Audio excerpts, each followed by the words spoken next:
morning, everybody. Let's try that again. Good morning, everybody. Okay, we're good. It's so good to see you guys. Welcome back. We are about to close out this series on the names of God. Charlie asked me to speak twice because, I don't know, I think he wanted a break from you guys. He's tired. Youth pastor stuff. I'm the youth pastor. Have I made this clear yet? I'm tired of introducing myself that way. You should know by now, I'm not going to wear a name tag. I'm the youth pastor. I dress like one, I act like one, I talk like one. That's who I am. Everybody good? Cool. I do want to remind you that we're meeting again on Wednesday starting August 16th. Bring us your teenagers. I was joking with a couple of our small group leaders about last week how I felt like I was maybe a little desperate, sort of like begging you, like please, bring us your teenagers. But I just want to dispel that and tell you, I'm desperate. Please bring me your teenagers because I love hanging out with teenagers and we need some teenagers to hang out with. So bring them. We're good. We're good at what we do, I promise. I've been here a long time. I love it. I'm not going anywhere. Bring them to us. That's enough. I do want to say that I do like to do a lot of things with teenagers. One thing I really don't like to do with them is play complicated board games. And I want to tell you why. There's a reason. I really don't mind losing certain things. There are things that I don't mind to lose, like if we're playing like Foursquare or Gaga Ball or volleyball or something else, whatever. If there's a kid that I can tell he really needs a win, I'll let him win. I don't care. That's fine. I'll play checkers with a kid all day long, but I'm not going to play chess with him. And I'll tell you why. I like to win too much. And if I'm playing a long, complicated game with a teenager and I can really tell that person needs a win, I'm not going to give it to him. I'm sorry. There's just too much at stake. There's too much at stake. I'll play checkers with him, but not chess. I remember, and this is not, it's not just teenagers. I remember a particular Monopoly game where I was playing with my wife and my two sisters, and everybody cried. Well, that's not true. Only the losers were crying. I was fine. They were crying, and I might have realized at that point that maybe this is a problem. But I quickly learned that it's not my problem. It's their problem. I'm very competitive. I don't like to invest a lot of time in a game and then lose. One game in particular that I am very, very big fan of and will never play with teenagers because I might never speak to them again, is Risk. I love Risk. I like this game. It's long. It's complicated. It's about world domination. What else do you really want in a game but the potential to say at the end, I conquered the world? It's good. But I won't play it with teenagers. And one of the reasons I really, really love this game is because I almost never lose. I really don't. I don't even care if that makes me seem pretentious. I almost never lose Risk. And that's just who I am. The reason, though, my friends, is I have a guaranteed strategy, and I'm going to share it with you. And when I do, just know that means I'm never playing Risk with any of you either, because now you know my secret, and I'm not going to play with you. But I will share it with you so that you can go on to dominate the world in your own time. There's a guaranteed victory strategy in this game. And if you don't know what this game is, it's basically a big board, and you get armies, and you get dice, and you try to put your pieces all over the world so that you win. The key to Risk is Australia and Siam. It really is. And I'll tell you why. If you can hold the continent of Australia, there's one country that connects Australia with everything else, and that's Siam. So if you hold Australia, you get extra people every turn, you put them all on Siam, and then slowly build out. Nobody's going to beat you because they'll leave you alone because they'll think, who cares about Australia? Who cares about Siam? And you'll think, I do. Losers. And you'll slowly inch your way out until 3 or 4 hours later, you will dominate the world and you will feel that great sense of victory that so few people get to feel, unless you're me. A guaranteed victory is very hard to come by in life. You don't often walk into situations where you know without a doubt you're going to win. You're going to get what you want that what you want to happen will happen. Very few of you who are in sales or some sort of business walk into some sort of sales meeting where you're trying to pitch somebody on something knowing for certain that you're going to get it. It's very rare. Very, very few of us walk into a room to take a test knowing full well that no matter what, you are going to get every single question right. It's very, very rare, if ever. Very few of us ever walk onto the field of sports with a 100% chance of victory. It just doesn't happen, unless you cheat a lot, it just doesn't happen that much. The thing is, you guys probably have guessed it, we're talking about this God that wins, right? We sung about it a lot. The name that we're looking at today is the Lord of hosts, Yahweh Sabaoth, which means the God of armies, the God of angel armies. Now, I don't know if you know this or not, but that God doesn't lose. He doesn't lose. He's constantly victorious. And so we're talking a little bit today about what does that mean for us? Because I don't know if you realize this, but we don't always win. We lose a lot. We lose often. God doesn't, we do. What's the connection there? And you might think, if I know that I'm going to win all the time, if I knew that I was always going to win, wouldn't I just get bored? Wouldn't I just get complacent about it and just stop caring and not try anymore? You might think that. You might think that. But there is evidence out there that proves that maybe you wouldn't. One of my favorite pieces of evidence about this particular point happened on April 11th, 2001, in the middle of Australia. Australia was playing a soccer game in World Cup qualifying against a team called American Samoa. Now, you probably forgot that the American Samoa exists, and so did Australia. They didn't care. And they walked into that game knowing full well, yeah, we're probably going to win. Little did they know what was actually going to happen. So they go in, they're playing this game, first 10 minutes, 0-0. And if you've ever watched a soccer game, that's pretty normal.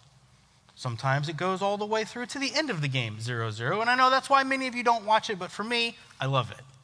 I love a good 0-0 game. I don't know why, maybe it's because I'm a sadistic person, but I do like it. 10 minutes into the game, it's 0-0, and then Australia scores a goal. Hooray, good for them. And then the 12th minute comes and they score again. And then the 13th and the 16th, 17th, 18th. And by the 25th minute, it was 9-0. Australia was winning 9-0. Now, if you've ever watched the soccer game, you know this is pretty much it. No one's ever going to come back from that, ever. And then at the end of this halftime, 45 minutes of play, it was 16-0. 16-0. This is a professional international game. Now, this is that point where you might think, well, I'm sure that at the second half, they just sort of took it easy. Chilled out, relaxed, didn't push that hard, probably put all their subs in. And some of you might even be thinking, who don't know this story, hey, I bet this is that part where they the underdogs came back and won. Because that's the movie version of this. Here's the reality of it. At the end of 90 minutes of play, Australia held and continues to hold the world record for largest victory in a soccer match of 31-0. 31-0. Guaranteed victory does not necessarily mean complacency. In a lot of ways, that feeling of confidence that they felt when they walked back onto that field 16-0 gave them a spur of energy, a push of confidence and strength to do more than they probably thought possible. No one has ever scored that many times in a soccer game, and most likely no one ever will. Guaranteed victory for them brought about an extra burst of strength and energy and passion. And I know for myself, when I was a player, we played sometimes these teams that we knew we were going to win. It gets to 3 or 4-0, and you might think that's time to chill out, but it wasn't. You would feel this energy I want one of those goals. I want one too. And you would push harder, and you would have this strange confidence that you didn't know existed before to do things that you didn't think possible. Guaranteed victory does not necessarily mean complacency. In fact, a guaranteed victory often leads us to this feeling of confidence that inspires us to much greater action. It's a very interesting concept. And so today, when we look at this concept of Yahweh Sabaoth, the Lord of hosts, the leader of our guaranteed victory, it's important to ask ourselves, what does it look like to serve a God who can't lose? Now, this name is all over the Old Testament. 240 times it's used. And it starts in the book of Samuel. Genesis, Exodus, Leviticus, Numbers, Deuteronomy, Joshua, Judges, Ruth, no mention. Then we get to Samuel, and all of a sudden, it's everywhere. It's all over Samuel. It's in Psalms, Isaiah, Jeremiah, and so on. It's all over once we get there. But once we get to Samuel, that's when we start hearing this name, Yahweh Sabaoth, the Lord of hosts, the Lord of the angel armies. And we're going to fast forward all the way up to 1 Samuel 17. Now, Samuel, the book of Samuel, is really about the end of the time of the judges and the beginning of Israel's monarchy, particularly their first two kings, Saul and David. Now, Saul looked like a king. He was tall, he was beautiful, he was strong, and he probably smelled really good. I don't know. And he was a good kingly dude. David was a little cute shepherd boy. And we're going to look at this. This book shows you a fantastic comparison of these two men. And today we're going to look at his most famous moment. In 1 Samuel 17, Saul, the king of Israel, had already been rejected by God as king, and Samuel, the prophet and final judge of Israel, was told to go and anoint this boy David to be the next king over Israel. So here we are, 1 Samuel 17. Saul, without really even knowing it, has already been rejected, and a new king has been chosen. And Israel is engaged in a standoff with their really most annoying enemy, the Philistines. That little army, that little group of guys that just keeps pestering them. They just never stop. And we're in this really interesting scene where we've got one mountain over here, one mountain over here, and a valley in the middle. And Israel's army is encamped up here. Philistine's army is encamped up here. And then there's this valley right in the middle. And in 1 Samuel 17, we see this scene, and an army, or a man named Goliath, or Goliath as we say it, steps out. Now you can assume that Israel already knew who this guy was. He was probably relatively well known in the camp of the Philistines, and so Israel had probably seen him or heard of him before. But now he steps out into that valley. He walks down that mountain, stands in the valley between Israel and the Philistines, and he starts talking trash, starts talking junk. And he's yelling up at the army of Israel. And he says, "Why have you come out to draw up for battle? Why are you even here? What are we doing here?" says Goliath. "Am I not a Philistine? And aren't you guys just servants of Saul?" It's kind of a weak way to describe a nation. It's just servants of their king. And so he says, "Choose somebody. Choose a man for yourselves and let him come down to me. And if he's able to fight with me and kill me, we will be your servants. But if I win against him and kill him, then you shall be our servants and serve us." Goliath has an interesting idea. What if instead of these two armies just fighting, you guys bring your best guy, I'll fight him, and then we'll see how it goes. And so the Philistine continues.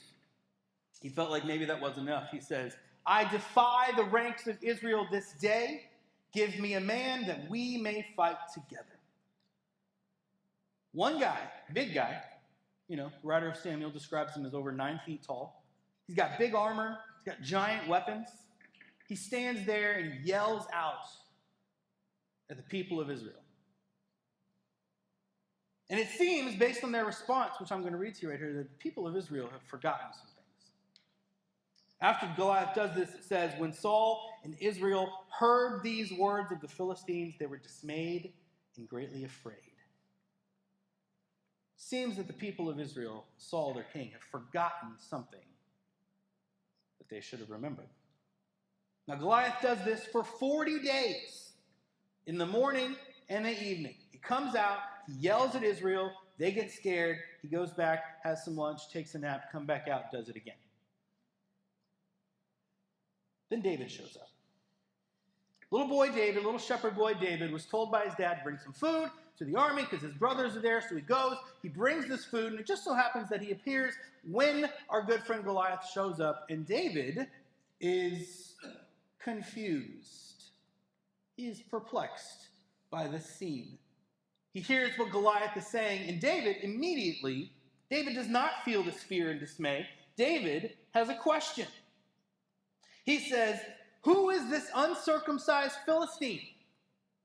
And you might think that's a weird thing to say, and it is. That is an odd thing to question and to ask. But I think if we know what that, I think we kind of know what he's saying here. He's saying, who is this non-Israelite defying the armies of God? Who is this unchosen defying God's army? Who is this man? He says. Eventually, David shops this question around to the rest of the army, and King Saul hears about it, and King Saul brings David up, and he's like, "Look, I would like to inject you with some of my fear. You're foolish, and you should stop." Saul says to David, "You are not able to go against this Philistine to fight with him, because you're a youth, and he has been a man of war from his youth." I'll tell you, one of the things we do a lot in youth ministry is remind them that their age is not, in fact, an obstacle that many of them believe it to be, but is, in fact, a leverage point. Because of their youth, because of their age, and because of their lack of experience, they have the kind of confidence that can put them in situations that we are afraid of. So David is this little youth boy who thinks that he can dominate this giant beast man. And Saul, the king, the anointed one of God, the one who was chosen by God himself, tries to give David some of his fear. And David says, "I'm good. I don't need it." Now, David, at this point, he is a youth, and sometimes youth can be a little fiery, and they can shoot back, and they can snap back and be a little disrespectful. I'm sure many of you have never seen this before. But David had an option here to be like, "Are you stupid? Are you an idiot?" But I think we see, as we turn the pages and see that David was a man who respected his authority, and he chooses to go a different way. Saul tells him, "You should be afraid. You can't do this." David is like, "I hear you, but listen. I'm not afraid. I've seen what God can do through me, and I'm not worried." He says, "Your servant has struck down both lions and bears, and this uncircumcised Philistine," that's his favorite thing to say, I guess, "shall be like one of them. For he has defied the armies of the living God." David remembered something that Saul and the people of Israel had forgotten. So David goes out, picks up some rocks, gets his sling, he starts to head down the mountain to the in-between valley to meet Goliath. Now, there are some interesting moments in history that I would love to have witnessed, but here's one where I'd really love to be in the head of David. As he's walking through the ranks of Israel, many of them terrified to do what he's even considering. He doesn't have any armor on. He doesn't have any weapons other than a sling and some rocks. He's walking past these men. Some of them are probably making fun of him. Some of them are probably worried about him. Some of them are probably even saying, "Don't do it." But he just keeps walking. He keeps stepping foot in front of the other until he gets to that valley, knowing full well what waits for him there. A giant, a beast man, a scary, scary dude. But David knows something that apparently everyone else seems to have forgotten. And so we have a very interesting situation. Both of these men, David and Goliath, both are absolutely certain they will be victorious. Goliath has history and logic on his side. Goliath is 9 feet tall. He has so much armor on, I don't know how we can stand it. He has 3 big weapons. He is a seasoned, tested warrior. There is no reason that he or anybody in the Philistine camp should worry about whether or not this small shepherd boy can defeat their greatest warrior. It's nonsense. It makes no sense. But David is also absolutely certain of his victory because, as we've said, David knows something that apparently everyone else forgot. David knows who is actually going to fight this battle for him. David remembers the stories of Israel and the Exodus. He remembers what God did for them in Egypt. He remembers the Red Sea. He remembers Moses. He remembers Joshua bringing Israel into that land, the very land they stand on, giving it to them over and over and over and over again. He remembers Jericho. He remembers the work of the judges and Gideon and Samson and Deborah. He remembers all these things, and every step he takes toward that, he is reminded of his assurance of victory because he knows that God goes before him, that the Lord of hosts is the one who will fight this battle. And so he says to Goliath, Goliath spouts a bunch of nonsense. Are you a dog? You come in with sticks, blah, blah, blah. Weak stuff. David says to Goliath, you come to me with a sword and a spear and a javelin, but I come to you in the name of the Lord of hosts, the God of the armies of Israel, whom you have defied. And this day the Lord will deliver you into my hand, and I will strike you down and cut off your head. This is the part we don't teach in the children's ministry area.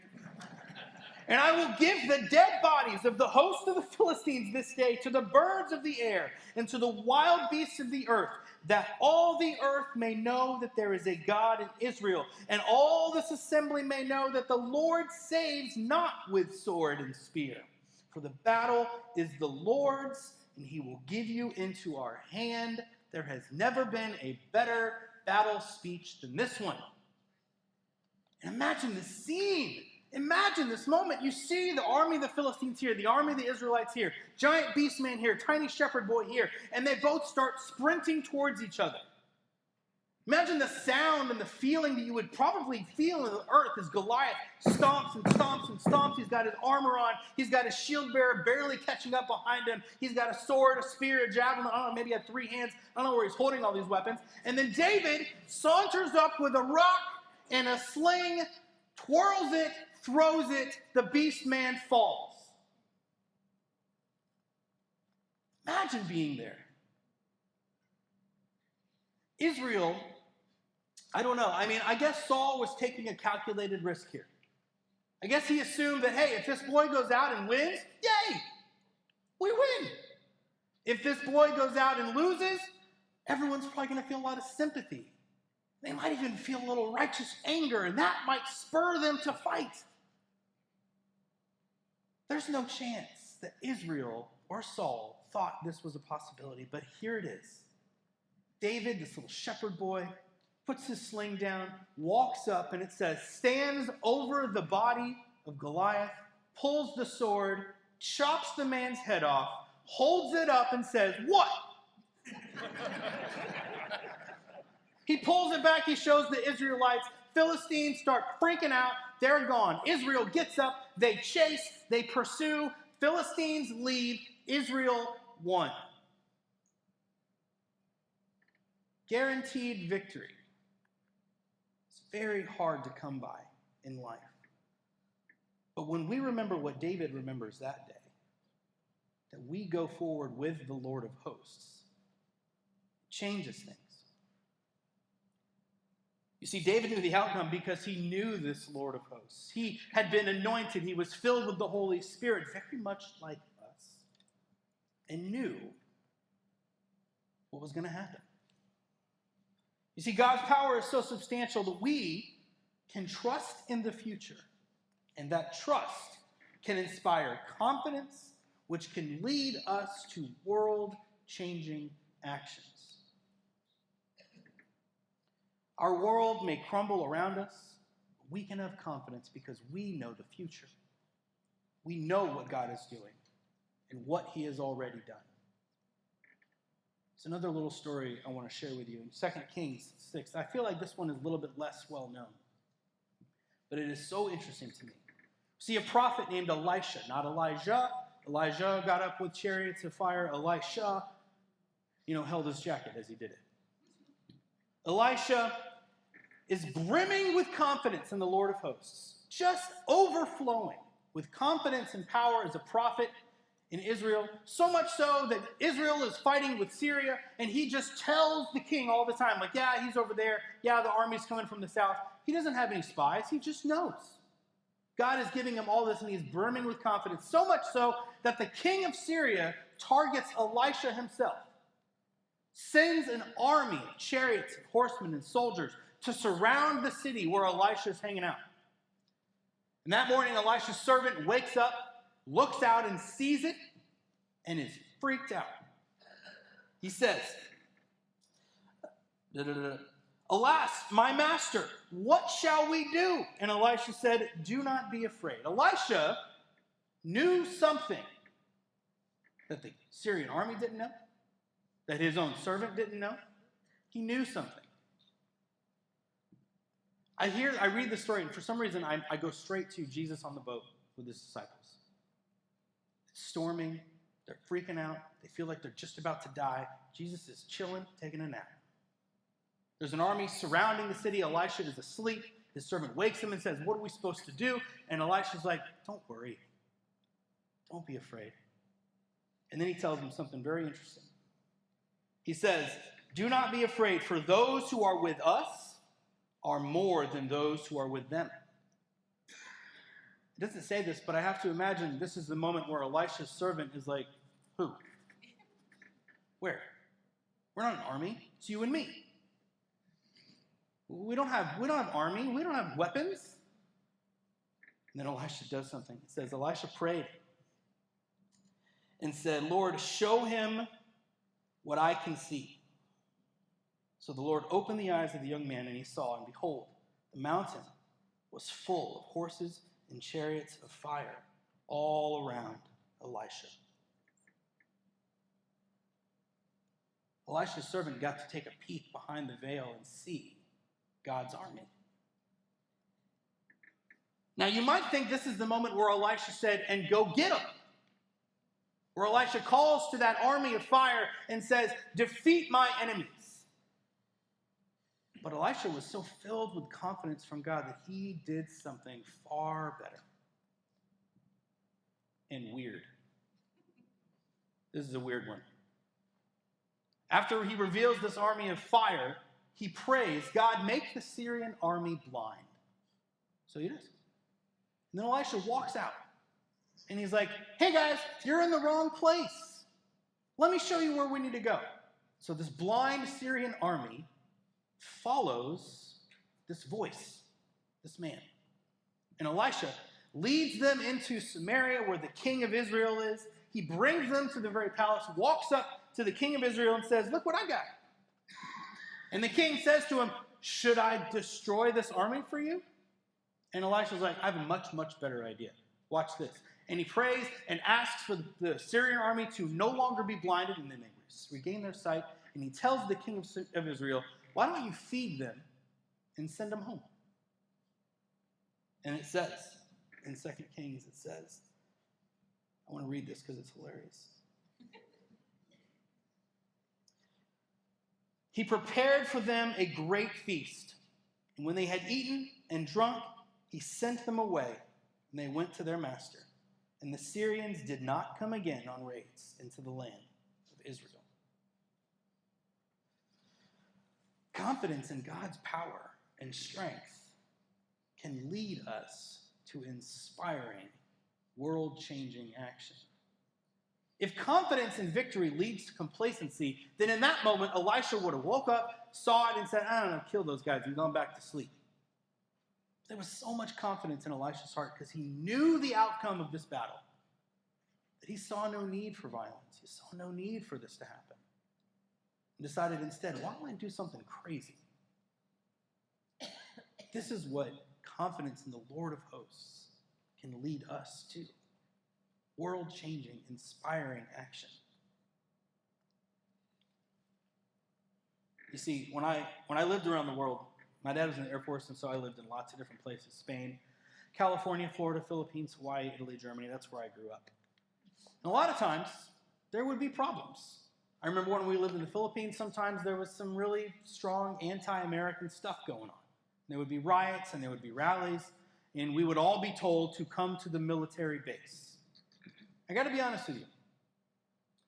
When those things happened, I would be scared. I'd be nervous. But there was something about entering that military base that took all that away. Because outside the base, anything could happen. But once I walked through those gates and I knew what protected me, that fear melted away. You know, when we lived in Germany sometimes in the 90s, there was still some anti-American stuff going on, and they would get angry, and there would be riots, and there would be problems, and we'd walk into that military base, the largest one in Europe. All that fear is gone. We knew there was no chance anybody was getting through there.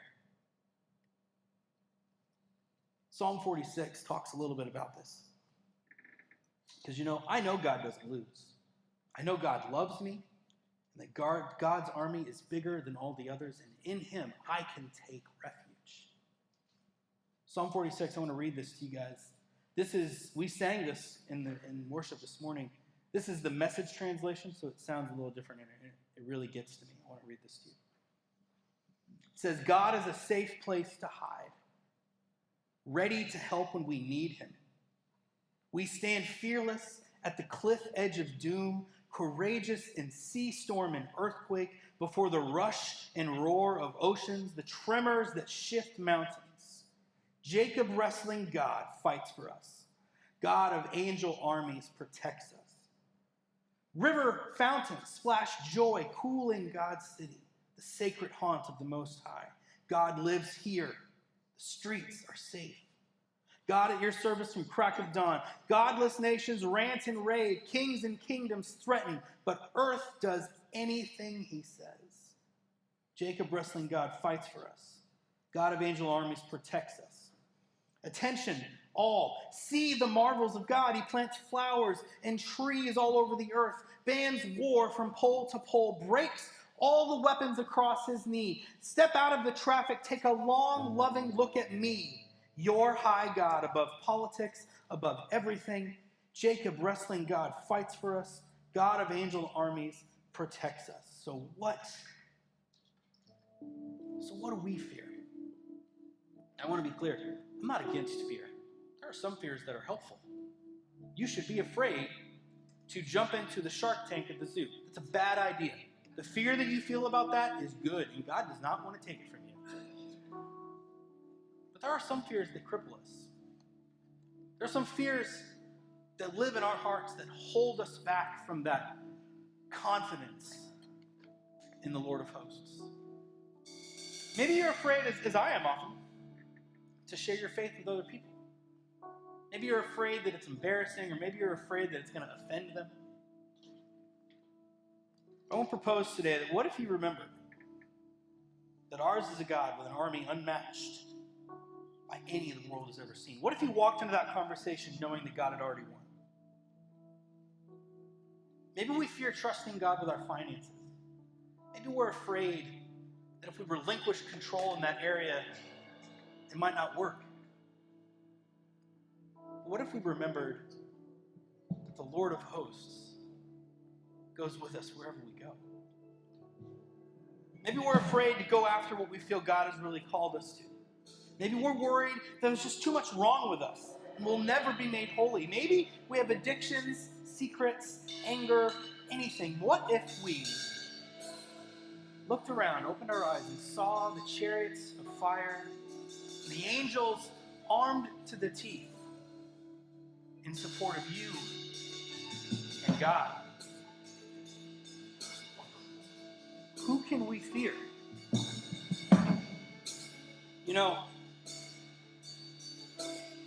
Jesus, the commander of these armies, he had seen them. He knew them. He'd commanded them himself. He was there with Elisha that day. He met Joshua on the field of battle before he went into Jericho. He welcomed Elijah when he pulled up on that flaming chariot. Jesus, he knew the outcome as the whips rained down on his back. Jesus, as he wiped the spit from his face, he knew what was happening. And as the nails were driven into his arms and his legs, he did not forget where those armies were. And at any moment, he knew he could have called down an army so fierce and powerful that it would have overwhelmed every enemy that stood before him. But because Jesus had that confidence, because he knew what he could do, he did something no one ever thought he would do. Because of the confidence that came from knowing that the Lord of hosts went with him, he was able to die and change our world forever. Knowing the outcome, knowing that we walk in victory, can fill us with brimming confidence to the point that we can do world-changing things. Every single one of us. So my friends, if you don't mind, let's stand right now and let us worship with passion and zeal the very Lord of hosts who goes before us into every battle, the God of angel armies. Let's worship him today.